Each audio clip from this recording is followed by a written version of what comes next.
Ajaran agama Hindu menentukan 5 kebenaran sebagai dasar keyakinan dalam kehidupan di dunia. 5 kebenaran itu disebut dengan Pancasrada. Kebenaran pertama adalah kebenaran akan adanya Tuhan, atau disebut dengan Widisrada. Kebenaran akan adanya Tuhan tentunya bukan tanpa alasan. Alam semesta ini ada, tentunya karena ada penyebabnya. Ada hal yang menjadi awal dari alam semesta ini.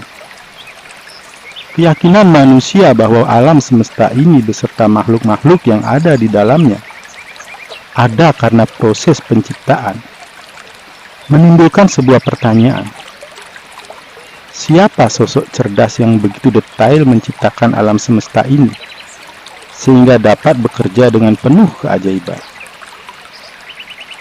Meyakini akan adanya sosok cerdas yang menciptakan alam semesta ini merujuk pada suatu kesimpulan, yaitu Tuhan, yang tentunya disebut dengan berbagai nama di berbagai wilayah di bumi ini. Bahasa dan tradisi di berbagai belahan dunia menyebabkan nama beliau berbeda-beda di setiap wilayah. Dalam Rigveda, Mandala 1 Sukta 164 Mantra 46 disebutkan Ekam Satviprah Wahuda Wadanti, yang artinya hanya ada satu Tuhan, namun orang-orang suci menyebut dengan berbagai nama. Ketika manusia mencapai kesadaran Tuhan atau bertemu langsung dengan Tuhan, maka ia akan memberikan nama sesuai dengan apa yang dipahami. Bahasa dan budaya tentunya akan sangat mempengaruhi nama yang diberikan kepada Tuhan. Kebenaran kedua adalah kebenaran akan adanya jiwa yang menghidupi setiap makhluk, atau sering disebut dengan Atmasrada. Ada perbedaan yang sangat jelas antara makhluk hidup dengan makhluk yang sudah mati.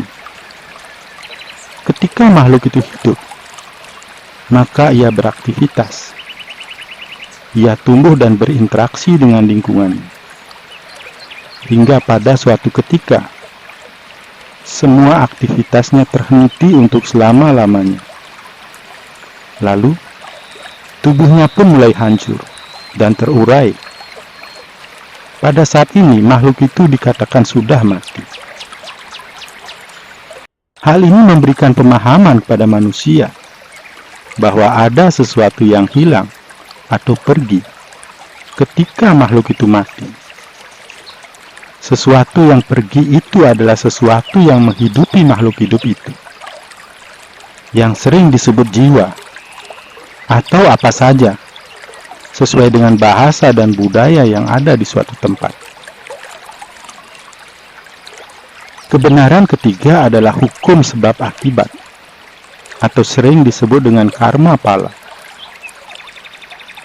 Setiap perbuatan manusia pasti akan menghasilkan sesuatu sesuai dengan apa yang dilakukannya.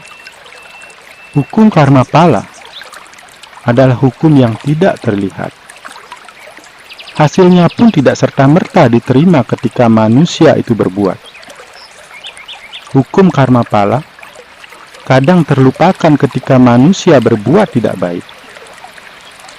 Namun, manusia selalu ingat akan pahala dari perbuatannya ketika ia berbuat baik. Hukum karma pala sangat sulit diyakini oleh manusia, terutama kalau manusia itu sedang berbuat yang tidak baik. Namun, ketika manusia itu tersolimi oleh manusia lainnya, dan di saat yang sama, ia tidak bisa berbuat apa-apa, tidak bisa membalas, maka pada saat itulah hukum karma pala akan sangat dibutuhkan. Ia berharap Tuhan akan berbuat keadilan untuk dirinya. Ia berharap yang berbuat zolim akan menerima akibat dari perbuatan yang dilakukannya. Kebenaran keempat adalah reinkarnasi.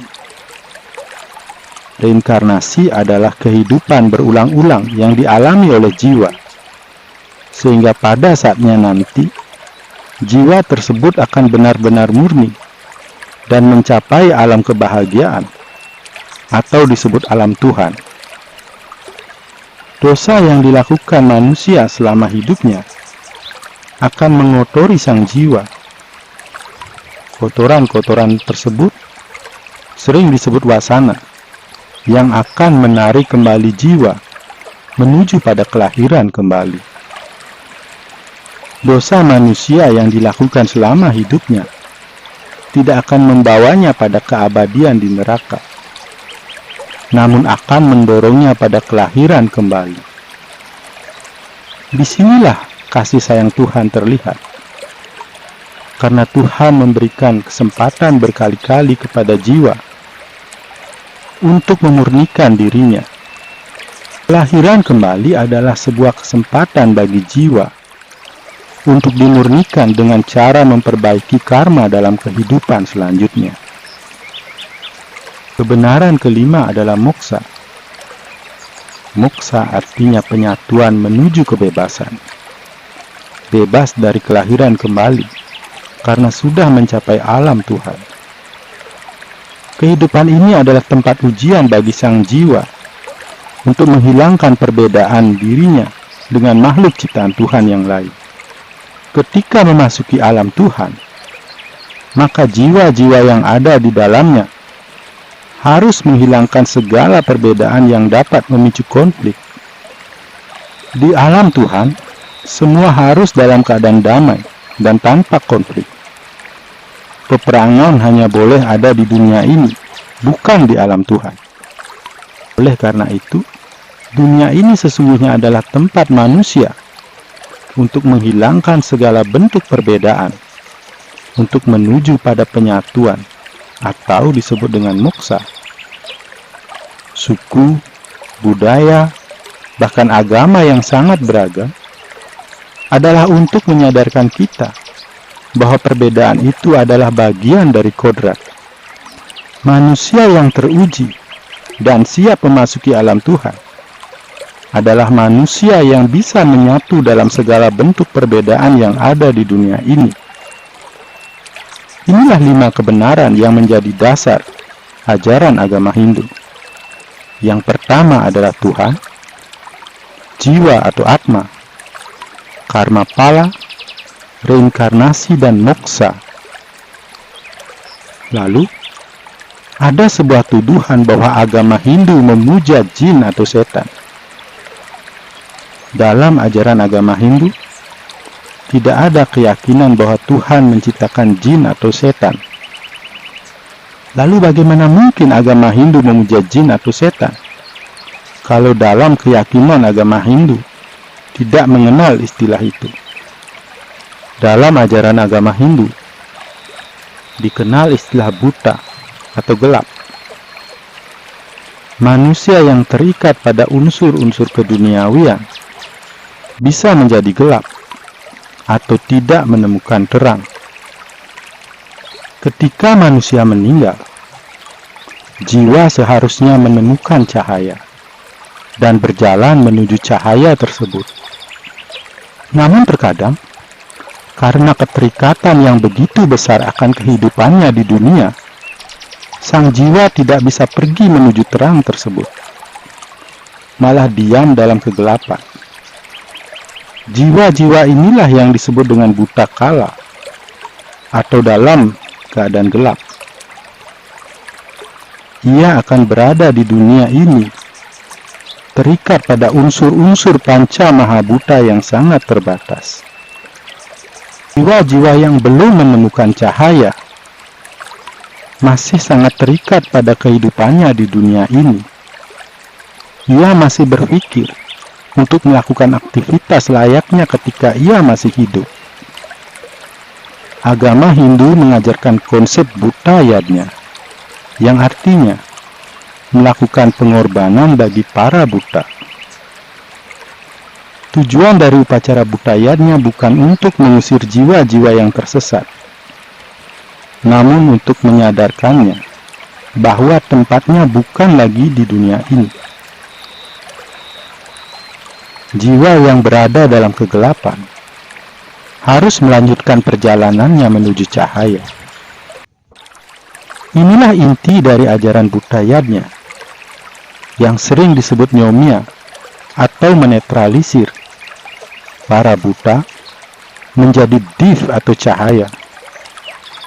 Jadi ajaran agama Hindu bukan pemuja setan atau jin, namun mengantarkan jiwa-jiwa yang sudah menjadi setan atau jin menuju cahaya.